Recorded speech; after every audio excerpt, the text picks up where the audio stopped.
Good afternoon, everyone. Welcome to the State Department. Got a pretty full crowd today. I feel like such an enabler since allowing you to go out and have a cigarette. I don't feel good about that, Matt. I'm sorry. That wasn't what I was doing. Okay, sorry. But thanks. I'm sure my mom is very happy to know that that's what you think. Off the record. Anyway, let's go to your questions, Matt. Let's start with the situation in Gaza and Israel. Yeah. The secretary made a call yesterday, or took a call from the Egyptian foreign minister. Is that correct? That's correct. Do you, what was the content? What was the message? Mm-hmm.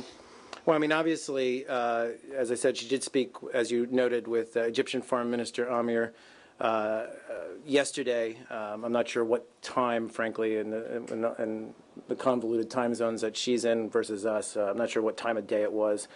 But her core message was that we need the necessity of a de-escalation of the ongoing situation and an end to the violence. That's what's most important here. And go ahead. Go ahead. No, you go ahead. Based on that conversation, and also on what you know, what you may know about the president's conversation with President Morsi. Correct. Do you think that Egypt is going to do the right thing here, or do you have the sense that they're going to? What was the response from the Egyptians? It's because publicly their response doesn't seem to be very consistent with what you're asking them. I think, in fact, the White House, as they issued in their readout of the president's calls yesterday, both we and the Egyptians agree there needs to be a de-escalation. And we urged the government of Egypt to take steps to support that kind of de-escalation. Such as? Well, obviously using their influence in the region. But we want to see, obviously, a de-escalation of the violence. We need to see the violence to stop.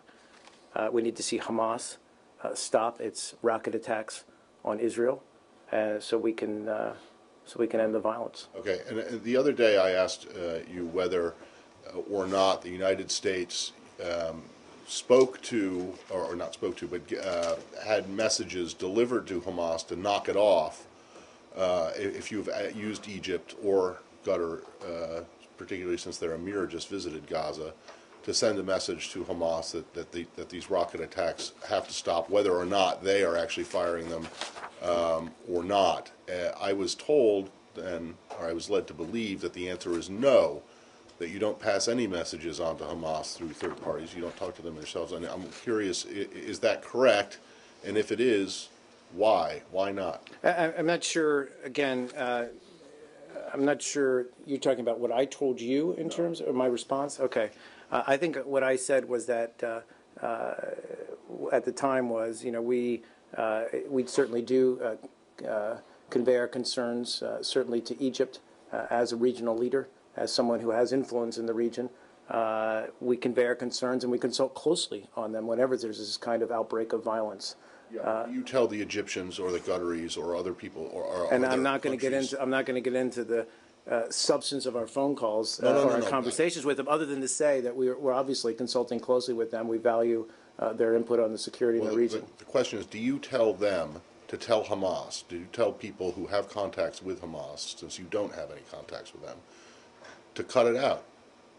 I think I mean, you go on the record all the time. I think I answered your question to say that certainly, we ask Egypt to use its influence in the region to help de-escalate the situation. I'll leave it there. Well, why is it that you're willing to say use influence in the region, but you're not willing to say because that's what Hamas? I've decided to say. Yes, say. Mark, the Egyptian Prime Minister just announced that he's going to Gaza tomorrow. Mm-hmm. Has he informed you of that? Have you discussed the content or the purpose of his visit? You know what, we haven't. I don't believe, I know the Secretary hasn't had any conversations with her counterpart today. I can't speak for the White House, obviously. So do you expect this visit to actually mitigate the sort of the tension that is ongoing, or delay? I think there's one clear way to mitigate the tensions, and and that is for Hamas to stop its rocket attacks on Israel, so we can de-escalate the situation and end the violence. That's the clearest path. Okay, we understand, but are you dissuading, or are you telling Israel not to conduct a major land invasion of Gaza Cast led back in 2008, 2009? We're obviously in close consultation with Israel. As you well know, the president spoke with Prime Minister Netanyahu yesterday. Let me finish. Let me be very clear that Israel has a right to self-defense. As of yesterday, I believe the Israeli government noted that since the beginning of 2012, more than 768 rockets have been fired into Israel from Gaza, and over 12,000 in the past 12 years, and I believe over 100 today alone. They have a right to self-defense. The onus, let me be very clear, the onus here is on Hamas. And, as Jay Carney just said from the White House, it claims to have the best interests of the Palestinian people at heart, but through its actions, it's showing a far different agenda. Are you counting the number of rockets and air raids that Israel has conducted on Gaza? Again, we need to see Hamas stop its rocket attacks, and then we can see a de-escalation of the violence. Do the Palestinians in Gaza have the same right to self-defense? This is violence instigated by Hamas. We have, as we've said very clearly in our statement yesterday, that we extend our sympathies to the victims, innocent Israeli and Palestinian civilians that have been affected by this violence. But let's be very clear when the onus lies. Go ahead. Say. No, I was going to say you quoted Mr. Carney, but he said the same thing you said yesterday yourself in your statement. Yeah. We're in lockstep, I guess. Yeah. Anything else on Hamas or in Israel, Gaza? Which is the reason that you think that Hamas was attacking Israel? Do you think it has any connection with the Syria situation? I have no idea. You'll have to ask them. Yeah. Egypt recalls its ambassador in Tel Aviv. Do you have any comment on that? No, I mean, look, you'll have to ask, the Egyptian government to explain its actions. But we've been in close contact, as Matt pointed out, with Morsi and the secretary with her counterpart. We're consulting with them closely. We both agree on the fundamental point that there needs to be a de-escalation here so that the violence can stop. Yeah, go ahead, Margaret. Has the secretary spoken to Abbas or anyone in the PA? Secretary is not. I can confirm that that David Hale did meet with President Abbas yesterday in Bern, as we had talked about. Obviously, they did discuss the importance of de-escalating the current situation in Gaza, and they also obviously talked about overall Middle East peace efforts, but clearly that came up. Do you believe that the ongoing conflict shifts the balance from Abbas and the Palestinian Authority to Hamas as the major Palestinian interlocutor? I'm not going to get into an analysis on the ground of the political situation. I can only tell you that Hamas's efforts are only serving to destabilize the situation, and it's putting peace efforts farther away rather than closer. With Israeli reserves being put Sorry. on standby. Go ahead. Go ahead, Leslie. You go. Okay. With the reservists being put on standby, with the 25-mile, civilian protection zone being implemented, with other steps being taken, does the U.S. believe that there is a realistic chance of an Israeli ground invasion, and what steps is the U.S. taking to try to avert that? Again, we're obviously in close consultation with Israel, both at the Secretary's level, at the President's level. We're going to remain in close consultation going forward. I'm not going to speculate on where this might go beyond saying that we all want to see a de-escalation of the violence and that the onus rests squarely on Hamas. It needs to stop its rocket attacks. Yeah, you, I'm sorry. On that, who has the onus to stop and de-escalation? So if, for some reason, Hamas actually does stop, as you suggest they need to, what gives you confidence that Israel would also would de-escalate as well, as opposed to seizing an opportunity and striking harder? Well, again, let's wait till we get to that point. That's a good point. We want to see the violence stop that Hamas is carrying out, the rocket attacks. The president said very clearly in his conversation with Prime Minister Netanyahu, and I think we said as much yesterday in the readout, that we want to see Israel make every effort to avoid civilian casualties. But clearly they do have a right to self-defense. Yes, Sorry, Mark. Egypt claims that there was actually a de-escalation, and in fact they had arrived at some sort of an understanding with or brought the positions closer between Hamas and Israel, and then Israel basically surprised everybody by the attack. Do you concur? I don't. I'm frankly unaware of those remarks. Again, I would just point to the fact that over 100 rockets have been fired in Israel today as a sign that there's no imminent cessation of violence. Yeah. When you say contacts and then you describe the word as a conveying message or consulting, what's exactly this type of contacts? I mean, how do you describe it? I mean, obviously these are private diplomatic conversations. We convey our position, and there's agreement, frankly, among us and among in Israel and in Israel and as well as Egypt that we need to see the violence end. There needs to be a de-escalation. Our strong position is that Hamas needs to stop its rocket attacks. That Israel is only defending itself.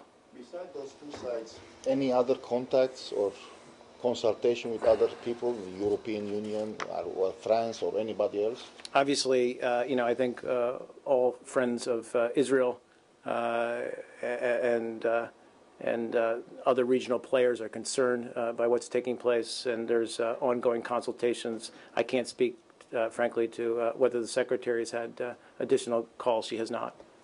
Mark, would you expect the Egyptian Prime Minister tomorrow in Gaza to work on this de-escalation? I mean, we would certainly hope so.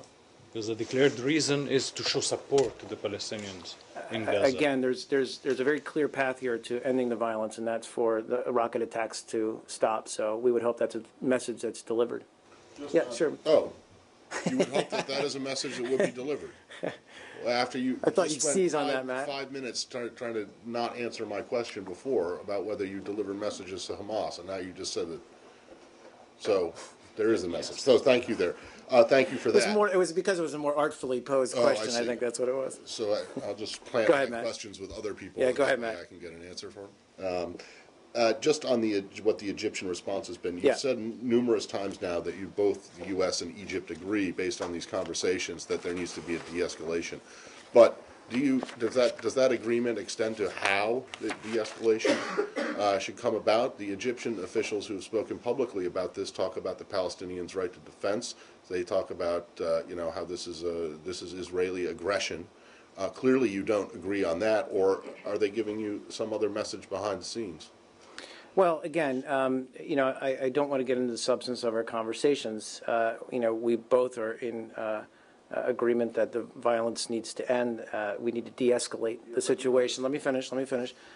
As I just said, our position is clear that there's no justification for the violence that Hamas and other terrorist organizations are employing against Israel, and the onus is on them to cease their rocket attacks so that this de-escalation can take place. Yeah, but is that the Egyptian position as well, that there's no justification? You have to ask the Egyptians. Well, I don't think that's the Egyptian position at all. And so it's kind of disingenuous to say that you agreed on the end game, that there shouldn't be any violence, that all violence should stop. But if Egypt is saying, okay, the easiest way to do that is to just get rid of Israel, then you have fundamental disagreements with if that's the case, or something like it. You have fundamental disagreements on how one arrives at a de-escalation. Look, I think it's pretty. We believe the government of Egypt remains committed to its peace treaty with Israel.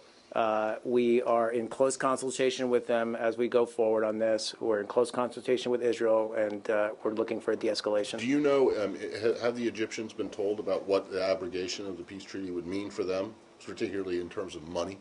Again, that's you can ask them that question. Yeah, go ahead. When you put the onus on Hamas, is it because Hamas is doing the rocket launching, or because Hamas is ruling Gaza? Well, again, this is a situation that they've created by firing rockets on innocent Israeli civilians. we obviously mourn civilian deaths on both sides, but the onus is on Hamas to stop its rocket attacks. Yes? I'm surprised that when I ask you the question why Hamas is throwing all these rockets, you said that you don't know that it's related to the situation going on in the Middle East. How do you think Iran has any participation with the clearly, in Syria and everything? I mean, it's pure conjecture. I haven't spoken with them clearly today or any day. But, they continue to engage in violence that is counterproductive to the Palestinian cause. So you'll have to ask them to explain. Yeah. So does the U.S. hold Hamas responsible for rockets launched by other militant groups in Gaza, such as Palestinian Islamic I think I Jihad? said, I think I noted Hamas and other terrorist groups. I just want to go sorry. I'm sorry, go ahead, finish up. You're saying Hamas is responsible for rockets that other groups have launched from Gaza? What I'm trying to say is that Hamas and these other terrorist groups need to cease, but primarily Hamas. Just on your assertion or your belief that the government of Israel remains fundamentally committed to the peace treaty, is that? I'm sorry. Did you repeat that again? Well, you just told me that you funded the government of Egypt. Well, yeah, the government of Egypt remains committed to the peace treaty. I just didn't hear it all. With Israel. Yeah. Okay. That is based on on these phone calls, because, or something else. The reason I ask the question is that at least this building's assessment or analysis of Egypt. I think back to the secretary talking about how Mubarak's government was stable amid the Tahrir Square protests. Your assessment and analysis of the situation in Egypt hasn't always been, right. So, are you absolutely sure, and have you gotten reassurances in the last 2 days from Egyptian officials that they are in fact committed to the peace treaty? And Matt, I'm just going to say that we are consulting closely at very high levels, but also through our embassy in Cairo, that we're in regular contact with President Morsi's office. We're conveying the same message that we want to see a de-escalation of violence, that the onus for de-escalating the violence is on Hamas. And I'm going to leave it there. Well, okay, but that... I mean, I'm not going to... I just said that we believe that they remain committed to their peace treaty. What is that based on? Is that based on recent conversations? It's based on our continuing close consultation with the Egyptian government. Right. Yeah, in the back. Are we done with Gaza? Okay. Go ahead. You have the floor, my friend. Thank you. 2 questions. One, what sort of messages are you receiving from the leaders from around the globe, from the news or reports, or even from the White House? The Secretary of State is going to leave, and I think you're getting a little ahead of yourself, but obviously, Tory and others, including the Secretary, have said that she'll finish out this term, but we still have several months ahead of us, so. We haven't received, that whole portion or that whole part of hasn't begun yet.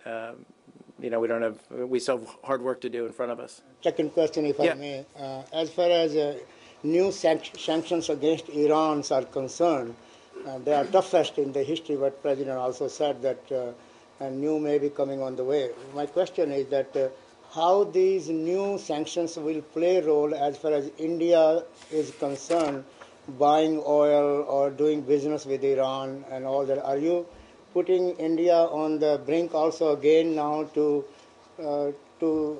have new sanctions to follow? Or well, I think if you're referring to the NDAA sanctions, we did provide India a waiver, which we were authorized to do, given that they made progress in cutting off their dependence on Iranian crude. That waiver, I think, still remains in effect. But obviously, we're consulting very closely with the government of India. This is a process by which we're working with our partners around the globe, all in the same cause, which is putting increased pressure on Iran to come clean and to address international concerns about its nuclear program. Go ahead. Finally, just to follow quickly, have U.S. You got in the follow-up. I'm sorry. That's okay. Go ahead. Have U.S. given any options, new options for India to fulfill its gap with the oil that which India is not buying from Iran, but they need more oil? I don't have anything specific to cite, but obviously we're well aware in our strategic dialogue with India of India's very real concerns about energy, and we're obviously working with them to address those concerns. Go ahead. Thanks, sir. Sure, let's go ahead. Yeah, we'll stay on Iran. Iran sanction on China. This year, on June 28th, Secretary Clinton made a recommendation to Congress, and then saying that the Section 1245 of NDAA does not apply to China. So China has 180 days exemption.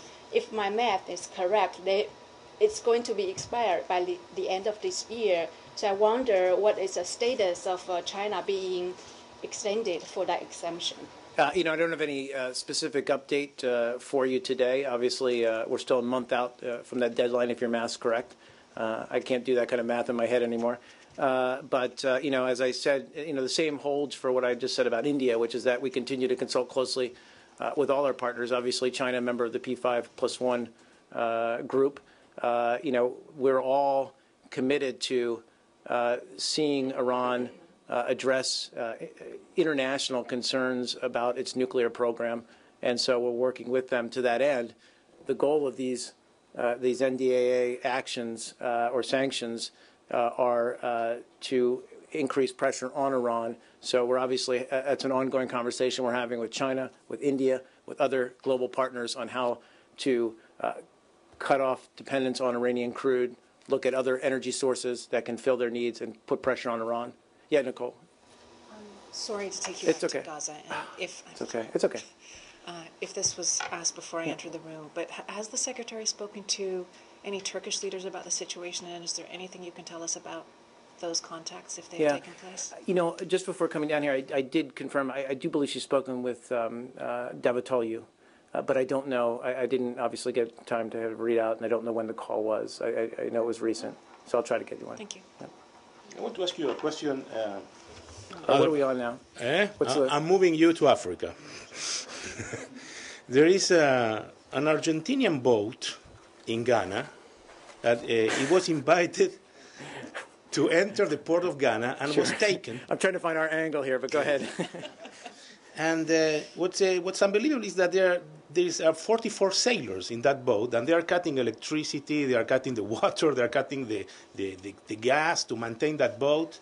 And I want to know if the U.S. is following this situation. It also came a little bit risky last week when they wanted to move the boat, and the Argentinian sailors with guns tell them, you don't enter into our boat. So in terms of some security international... I apologize. I have not been following this situation. But you're talking about an Argentinian flag boat, or is this a naval vessel? The Argentinian Frigate Libertad is a boat that is a very nice boat that goes around the world with, in terms of peace and presenting the Argentinian army, and it has a sense of international boundaries and nice. I don't have a good answer for you. I'll look into it if we're concerned about it. Okay. Catherine, and then you, Margaret. On Benghazi today, Chairman Ross Layton said that Secretary Clinton is going to be appearing before her committee in December after the ARB is concluded. Is that the plan, and do you know if this will be open or closed? Sure. Thanks for asking the question, actually. We've been clear all along about our intent to cooperate with closely and work closely with Congress on Benghazi. It's why Undersecretary Kennedy and officials from state have appeared multiple times with relevant congressional committees. I think it's 6 times this week alone that Undersecretary Kennedy has participated in these hearings. The Secretary, as she said previously, has served in the Senate for 8 years. She knows how important Congress's role is in reviewing what happened in Benghazi and helping to ensure that we have the best policies, practices, and resources to protect our diplomats and development experts. All that to say that once the ARB has completed its work, she does intend to talk to the relevant committees, as you noted. Should the ARB meet its target for completing its review, it will report its findings in December. So that's why the December date was I think, mentioned today. Yeah. open session? All those details, I think, are remain to be seen. Yeah. Well, I know this is extremely hypothetical, but suppose the ARB takes much longer than expected or doesn't meet its December dateline, and in fact it drags on until January, and to the point where the secretary is no longer the secretary, she still would go up there? That's a look. I know that it's hypothetical, but since other officials, recently ex-officials have agreed to testify, I don't. We'll cross that bridge when we get to it, Matt. At this point, have a hesitation in saying no. At this point, no. I'm just going to say that I just don't like highly speculative questions. It's it's my natural reaction when somebody speculates to that degree. In the back. Xi Jinping yesterday officially took the office from Hu Jintao as General Secretary of the Communist Party. What is your impression of his first public speech? Also, do you see any difference between him and his predecessor Hu Jintao? All good questions. I'm just going to say that we worked well with the previous leadership team, and we look forward to working with the new Chinese leadership. Look, we're committed to building a cooperative partnership with China. Secretary has spoken to this at length on our current trip to Australia, and in fact it was enshrined in the Osman final communique how important our relationship is with China and how we want to see or want to continue our strong economic engagement. We want to cooperate on regional and global issues. We want to deepen our people-to-people ties. And we want to obviously encourage progress on human rights. So I think I'll just say we look forward to working with the new Chinese leadership. Yeah, Margaret. Secretary Clinton has a chance to speak to Xi over the phone. Do you have a readout? I'm sorry, I don't. You said she has. That's my question. Okay. I don't think she has yet. No. On Jordan, yeah. Can we get a readout on what the assessment of stability is there? There are some large-scale protests. Yeah. We are obviously aware of protests that began, I think, on November 13th. We're obviously, through our mission there, our embassy, continuing to monitor the situation closely. As we do in all of these cases, we call on protesters to do so peacefully. Obviously, as we've said before, we support King Abdullah II's roadmap for reform and the aspirations of the Jordanian people. To foster a more inclusive political process that will promote security, stability, as well as economic development. So we're continuing to monitor the situation. We're calling on peaceful protests. What's the assessment of why the protests are happening? Well, again, I think that this is obviously, as I just said, there are concerns, economic, political concerns, aspirations by the Jordanian people. We believe that. King Abdullah's roadmap for reform addresses these, but certainly, as we've seen elsewhere, there's a thirst for change. Mark, the demonstrations are a result of the price increases that the government enforced, and they were done really under pressure from the IMF. Do you have any comment on that? Perhaps you could maybe alleviate the situation, or sort of tell the IMF to sort of lay off the pressure? Again, like I refer you to the IMF for their comments on this. We respect the rights of protesters anywhere to protest as long as they do so peacefully. We're aware of the difficult economic situation, but I don't have any comment beyond that. Jordan has always been a very close ally of the United States, and it is really in a very precarious situation. No, absolutely. We want to say, I think I just stated very clearly that the West Bank.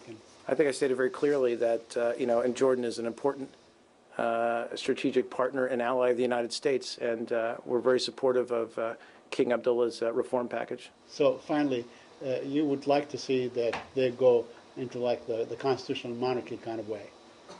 Look, these are all questions for the Jordanian people to decide. Yeah, Jill, did you have a question or no? Or I'm looking behind you. I actually do on another subject. You walked in, so I assumed you had a question. You weren't just interested. I do. On another subject? I think we're done. Yeah. Okay. Jordan. This Jill Kelly. Mm-hmm. Are you able to explain exactly how she got this honorary consul award and license plates, et cetera. It appears that, it's a lot of this is done on the state level, but they had to check with the government. Is that the State Department? Do you know?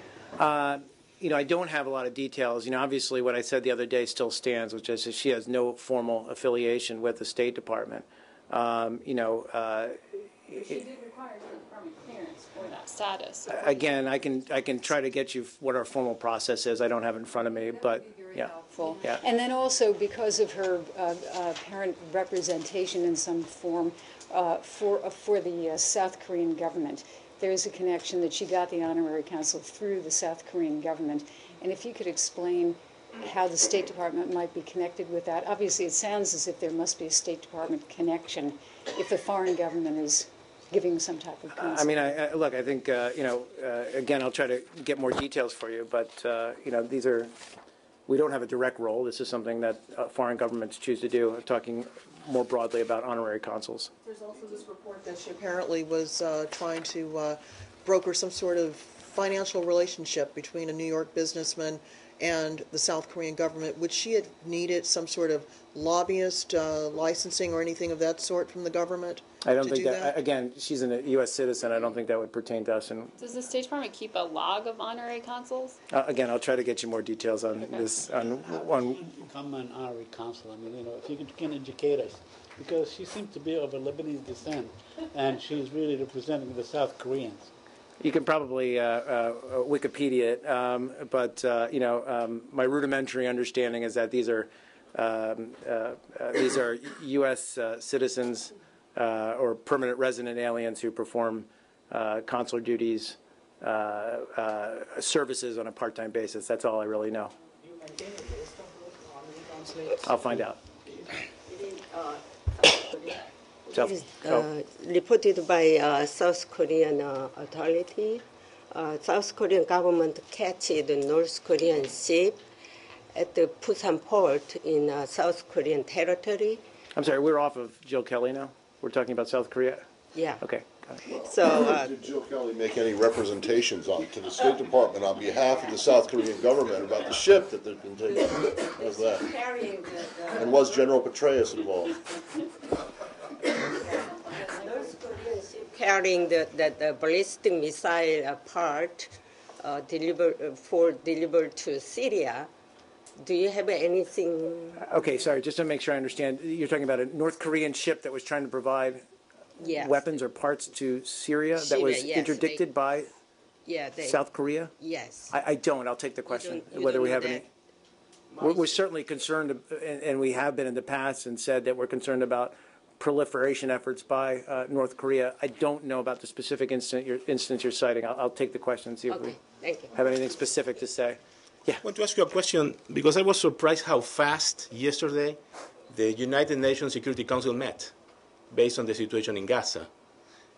China and Russia agreed very quickly to have this meeting. I'm comparing with what's going on with Syria, that we cannot have a security meeting for many, many months, and in this situation pop up, and in 3 hours we have a Security Council meeting. How it plays, or how did the U.S. move to call the other partners to have a quickly security meeting, or how this move up? Well, I direct your questions to our mission in New York as to the details of how this meeting took place. Obviously, we're very concerned about, as I said previously, we're very concerned about the escalation of violence in Gaza. And Ambassador Rice spoke to that in her statement last night. But obviously, we've been pushing hard for UN Security Council action on Syria for many, many months. You're absolutely right. It surprised me because it seems that it's very quick to have a quick security meeting when it's called against Israel. We believe the Security Council needs to be able to walk and chew gum at the same time. It needs to be able to convincingly address the situation in Syria as well as handle Hamas. So it's a good point. Sorry. Going back to China, if I may, quickly. Sure. Please. My question is that in the past, China was worried about the recent changes in the South China Sea, Indian Ocean, and also ASEAN and Japan and other in the region. and they were worried and also accused the U.S. Presence there will be harming the relations in the Chinese with the in the neighboring countries. My question is now here that new leadership, one, you think are they going to make some changes inside China or in the region, and also upcoming visit of the president to Burma and also to ASEAN and other countries now?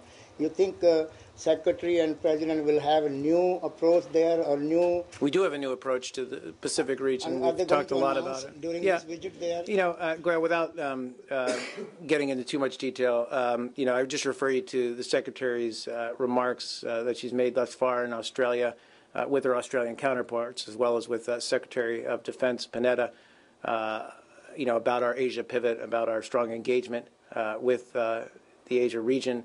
That this isn't a zero-sum game, that we can work constructively with China and engage with our other Asian partners and allies.